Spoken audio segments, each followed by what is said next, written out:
À 24 heures du choc entre le Racing Club de Strasbourg, 12e du classement de Ligue 2, et le SCO 6e, la principale question qui se pose, la voilà. Les Angevins peuvent-ils être les premiers depuis le 6 novembre dernier à faire tomber les Alsaciens dans leur rentre de la Méno? Invaincus depuis maintenant 7 rencontres de championnat sur leur pelouse, les hommes de Pascal Janin semblent quasi intouchables à domicile en ce moment. Alors pour créer l'exploit, les Ligériens comptent notamment s'appuyer sur leur bon parcours de ces derniers mois à l'extérieur. On s'attend encore à un match très difficile, mais il nous faut y aller avec le même état d'esprit, les mêmes convictions que lors des précédents déplacements. On savait qu'il fallait qu'on prenne des points à l'extérieur pour remonter la pente. On l'a fait à Nantes, on l'a fait contre Ajaccio, à Sedan, donc voilà, il faut continuer sur cette voie. Au-delà de leurs bonnes performances actuelles, aussi bien hors de leur base qu'à domicile, les hommes de Jean-Louis Garcia ont d'autres arguments à faire valoir pour stopper l'impressionnante série des Strasbourgeois. D'une, ils ont retrouvé de la confiance grâce à des résultats positifs.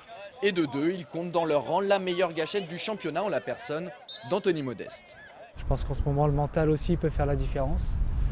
Donc comme je dis, c'est un atout en plus pour nous. Maintenant, on a le meilleur buteur du championnat dans notre équipe. Il ne faut pas l'oublier, donc c'est encore un gros atout. De son côté, le milieu de terrain Michael Stéphane évoque d'autres atouts pour ramener quelque chose de ce déplacement dans l'Est de la France. Vous allez voir, il est un brin chambreur. David est blessé, donc on va essayer de faire un résultat à Strasbourg. Ça va être plus facile pour nous. Karim aussi, voilà. Les deux latéraux sont pas là, donc on va pouvoir jouer au ballon.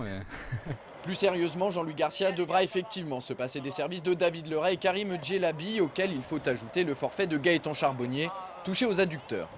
Par contre, le technicien angevin pourra compter sur les retours de Prince Onyangé et de Martin Fall.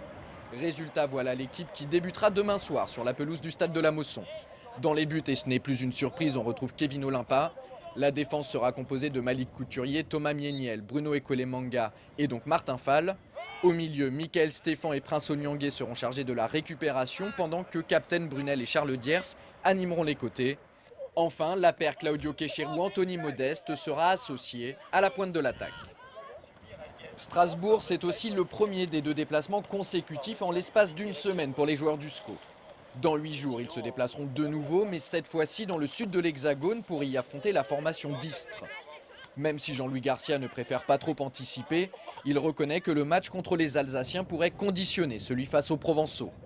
L'ancien coach de Toulon s'est-il fixé des objectifs en termes de points pour les deux rencontres à venir? Réponse de l'intéressé.